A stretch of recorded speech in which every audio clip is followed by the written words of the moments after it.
प्यारे बच्चों, सुप्रभात। मैं आपकी हिंदी अध्यापिका ललिता रानी हिंदी ऑनलाइन कक्षा में आपका स्वागत करती हूँ। बेटा, आज हम विशेषण के बारे में पढ़ने जा रहे हैं। विशेषण किसे कहते हैं व इसके कितने भेद होते हैं। इज इट क्लियर बेटा? Okay, let's start. विशेषण किसे कहते हैं? बेटा, एक उदाहरण के माध्यम से मैं आपको समझाना चाहूँगी कि विशेषण किसे कहते हैं। लड्डू बहुत मीठे हैं। लड्डू बहुत मीठे हैं।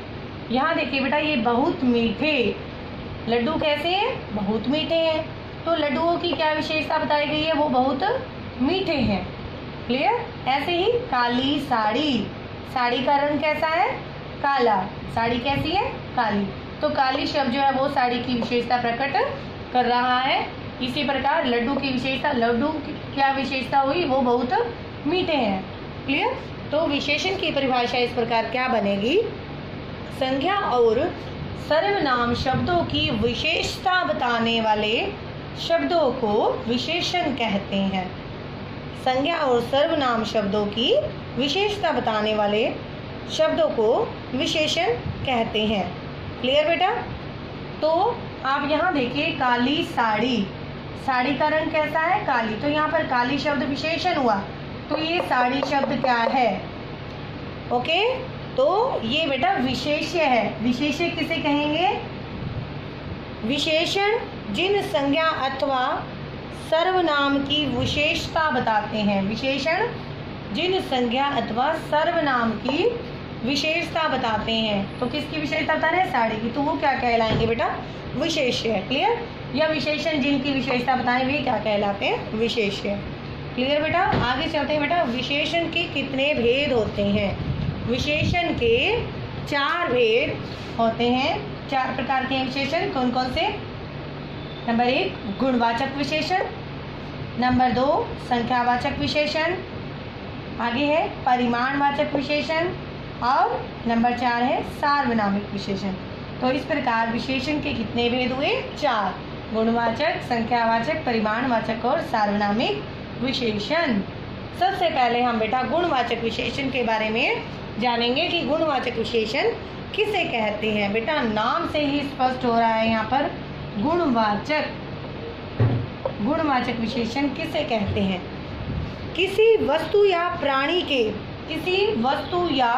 प्राणी के गुण, दोष, रंग, आकार तथा अवस्था आदि की विशेषता बताने वाले शब्दों को क्या कहते हैं? गुणवाचक विशेषण। ठीक है? तो किसी प्राणी के गुण, दोष, रंग, आकार तथा अवस्था आदि की जो विशेषता बताने वाले जो शब्द हैं वो क्या कहलाएंगे? गुणवाचक विशेषण। ठीक है? जैसे गुण, शांत, चतुर। जैसे अमन बहुत ईमानदार है। अमन की क्या विशेषता है? वो बहुत ईमानदार बालक है। क्लियर? इसी तरह दोष भी हो सकता है, वह बुरा आदमी है। रंग हो गया, यह काले रंग की साड़ी है, यह काली साड़ी है, यह लाल गुलाब है। इसी प्रकार बेटा रंग, आकार, आकार भी हो सकता है लंबा, चौड़ा, मोटा, पतला। दिशा, दशा, दशा होगी जैसे अस्वस्थ, पुराना, नया, सूखा। स्वाद हो गया, गंध होगी, खट्टा, मीठा, सुगंधित, दुर्गंधपूर्ण, बदबूदार। इज इट क्लियर बेटा? आगे चलते हैं संख्यावाचक विशेषण। नाम से ही पता लग रहा है संख्यावाचक। संख्यावाचक विशेषण क्या होते हैं? जिन विशेषण शब्दों से संज्ञा और सर्वनाम शब्दों की संख्या का बोध होता है। ठीक है? जिन विशेषण शब्दों से क्या होता है? संज्ञा और सर्वनाम शब्दों की संख्या का बोध होता है। जैसे रमन के पास 8 पुस्तकें हैं। तो रमन के पास कितनी पुस्तकें हुई? 8। तो यहाँ पर जो 8 है वो क्या है? संख्यावाचक विशेषण। इज इट क्लियर बेटा? इसी प्रकार एक उदाहरण और, सोनू 5वीं कक्षा में पढ़ता है। कौन सी कक्षा में पढ़ता है? 5वीं। तो यहाँ पर जो 5वीं शब्द है वो क्या होगा? संख्यावाचक विशेषण। ओके, तो बेटा संख्यावाचक विशेषण भी आगे इसके 2 प्रकार होते हैं। कौन कौन से? निश्चित संख्यावाचक, अनिश्चित संख्यावाचक। ठीक है? जैसा कि मैंने यहाँ लिखा है निश्चित और अनिश्चित। निश्चित संख्यावाचक जिन शब्दों से किसी निश्चित संख्या का बोध होता है वो क्या कहलाते हैं? निश्चित संख्यावाचक। और जिनसे निश्चित संख्या का बोध न हो वो क्या कहलाते हैं? अनिश्चित संख्यावाचक। जैसे निश्चित संख्यावाचक का उदाहरण है जैसे 10वां, 100, 5वां, 5 छात्र, 2 रुपये। ठीक है, इसमें हमें मतलब पक्का कंफर्म हो जाएगा, पक्का हो जाएगा, निश्चित पक्का पता होगा। और अनिश्चित में हमें उस संख्या का पता नहीं होगा। तो जिन शब्दों से किसी निश्चित संख्या का बोध नहीं होता है वे क्या कहलाते हैं? अनिश्चित संख्यावाचक विशेषण। ओके, तो इसका उदाहरण है बेटा जैसे कुछ फल, हमें पता नहीं है कि कितने फल हैं, कुछ फल। ठीक है, पता नहीं है 2 हैं, 4 हैं या 5 हैं, तो हमें ये नहीं पता कि कितने हैं, तो ये क्या होगा? अनिश्चित संख्यावाचक विशेषण। इज इट क्लियर बेटा? आगे है बेटा परिमाणवाचक विशेषण। नंबर 3 परिमाणवाचक विशेषण। यहाँ पर भी देखो परिमाण, बेटा जो माप तोल वाली जो वस्तुएं होती है, परिमाणवाचक विशेषण किसे कहते हैं? परिमाणवाचक विशेषण बेटा तो जिन शब्दों से किसी वस्तु की मात्रा अथवा माप तोल, ठीक है, मात्रा अथवा नाप तोल का पता चले वो क्या कहलाएंगे बेटा? परिमाणवाचक विशेषण। क्लियर? परिमाण अर्थात जो नाप तोल वाली जो वस्तुएं होती हैं, किसी वस्तु की मात्रा, तो जिन शब्दों से किसी वस्तु की मात्रा अथवा नाप तोल का पता चलता है या बोध होता है वे क्या कहलाते हैं बेटा? परिमाणवाचक विशेषण। ओके, जैसे एक उदाहरण है माँ 5 किलो चावल लाई है। माँ 5 किलो चावल लाई है। कितने चावल लाई है? 5 किलो। अब चावल है किलो के हिसाब से है तो पता लग रहा है यहाँ पर ये नाप तोल की मात्रा का पता लग रहा है। कितनी मात्रा है हमारे पास? 5 किलो। ओके, नाप तोल के, क्योंकि 5 किलो चावल नाप तोल के ही लिए जाते हैं। ओके, इसी तरह नरेश की कमीज में 2 मीटर कपड़ा लगता है। कितने मीटर? 2 मीटर। ठीक है, तो यहाँ पर 2 मीटर जो है वो क्या है? परिमाणवाचक विशेषण। बेटा परिमाणवाचक विशेषण भी 2 प्रकार के होते हैं, निश्चित और अनिश्चित परिमाणवाचक। निश्चित परिमाणवाचक और अनिश्चित परिमाणवाचक। निश्चित में बेटा वैसे ही जैसे आपने संख्यावाचक में किया, तो निश्चित में भी हमें उस मात्रा का, उस नाप तोल का पक्का पता होगा, निश्चित होगी वो मात्रा। तो जिन विशेषण शब्दों से वस्तु या पदार्थ की निश्चित मात्रा का बोध होता है वे क्या कहलाते हैं? निश्चित परिमाणवाचक विशेषण। जैसे 2 मीटर कपड़ा, कितने मीटर कपड़ा? 2 मीटर। 5 किलो चावल, कितने चावल? 5 किलो। मतलब पक्का पता लग रहा है। जब पक्का कंफर्म है, हमें पक्का उस बारे में पता है कि इतनी चीज़ है, तो वो निश्चित परिमाणवाचक विशेषण होगा। ऐसे ही परिमाणवाचक विशेषण का जो दूसरा भेद है अनिश्चित, अर्थात जिसके बारे में हमें पक्का पता ना हो। ठीक है, तो इसकी परिभाषा क्या होगी?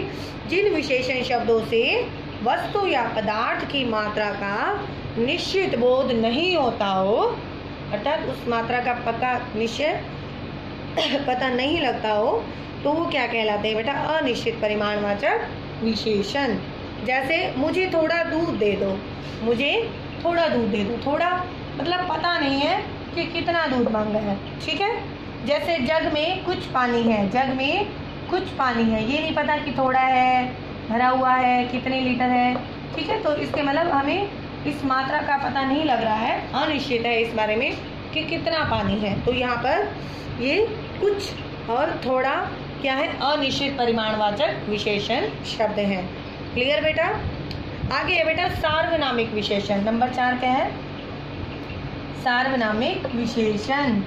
सार्वनामिक विशेषण को बेटा हम संकेतवाचक विशेषण भी कहते हैं। ओके, तो जो सर्वनाम विशेषण के रूप में प्रयुक्त होते हैं या प्रयोग किए जाते हैं उन्हें क्या कहते हैं? सार्वनामिक विशेषण।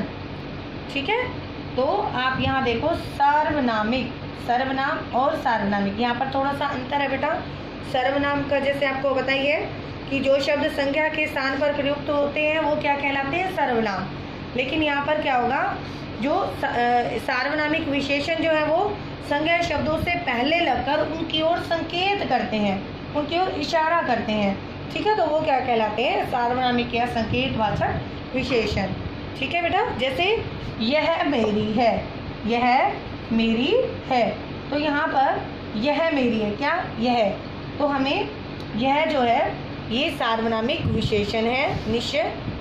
ओके, और जैसे यह चाय मेरी है, यहाँ पर बेटा यह मेरी है, यहाँ पर क्या होगा, ये सर्वनाम है यह। ओके, अगर यहाँ पर आता है यह चाय मेरी है, क्या है, ये चाय किसकी है, मेरी है, तो यह यहाँ पर जो यह शब्द होगा ये संकेत कर रहा है किस ओर, यह चाय मेरी है, तो यहाँ पर यह जो है वो क्या होगा, सार्वनामिक विशेषण। ओके बेटा, ऐसे ही बेटा आपने इनको अच्छी प्रकार से पढ़ना है। ये ध्यान रखना है कि संख्यावाचक विशेषण और परिमाणवाचक विशेषण, बेटा इनमें थोड़ा सा अंतर है, तो आपने इस बात का ध्यान रखना है कि संख्यावाचक विशेषण में क्या है और परिमाणवाचक विशेषण में क्या है। थोड़ा सा मैं आपको एक बार और बता देती हूँ कि जो परिमाणवाचक विशेषण है ना, वो संज्ञा और सर्वनाम शब्दों की नाप तोल बताते हैं, ठीक है, और जो संख्यावाचक विशेषण है वो संज्ञा और सर्वनाम शब्दों की संख्या का बोध कराते हैं, मतलब संख्या के बारे में बताते हैं, ठीक है। तो इनसे क्या होता है, वस्तुओं और प्राणियों आदि की गिनती की जाती है संख्यावाचक में। और जातिवाचक जो विशेषण है उनका प्रयोग द्रव्य या पदार्थों से पहले किया जाता है, ठीक है। तो और संख्यावाचक विशेषण जो है वो जातिवाचक संज्ञा से पहले लगाया जाता है। जैसे बेटा पिताजी कुछ पुस्तकें लाए, पिताजी कुछ पुस्तकें लाए, ठीक है, तो यहाँ पर कुछ पुस्तकें, ये कुछ जो है संख्यावाचक में है, और पिताजी कुछ दूध लाए, तो यहाँ पर क्या होगा, ये परिमाणवाचक विशेषण। ओके बेटा, तो जो द्रव्य और पदार्थों से पहले जातिवाचक विशेषण का प्रयोग किया जाता है, और जो संख्यावाचक विशेषण है वो जातिवाचक संज्ञा से पहले लगते हैं। इज इट क्लियर बेटा? तो आपने बेटा इस पाठ को ध्यानपूर्वक पढ़ना है, वह समझकर इसका अभ्यास कार्य करना है। ओके, तो एक बात और बताना चाहूँगी, विशेषण की अवस्थाएं, बेटा विशेषण की 3 अवस्थाएं भी मानी गई हैं। कौन कौन सी? मूलावस्था, उत्तरावस्था और उत्तमावस्था, ठीक है।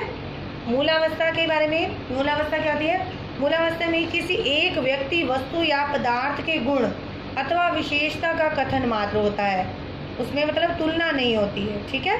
जैसे मीरा लंबी है, राम सुंदर है, राम मोटा है इत्यादि।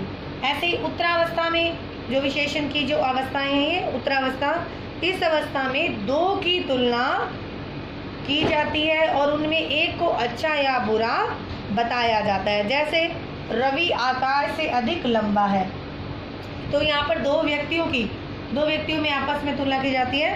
जैसे रवि आकाश से अधिक लंबा है, रवि किससे लंबा है? आकाश से अधिक लंबा है, तो यहाँ पर 2 व्यक्तियों की तुलना की गई। तुलना करने पर कौन सी यहाँ पर अवस्था होगी? उत्तरावस्था।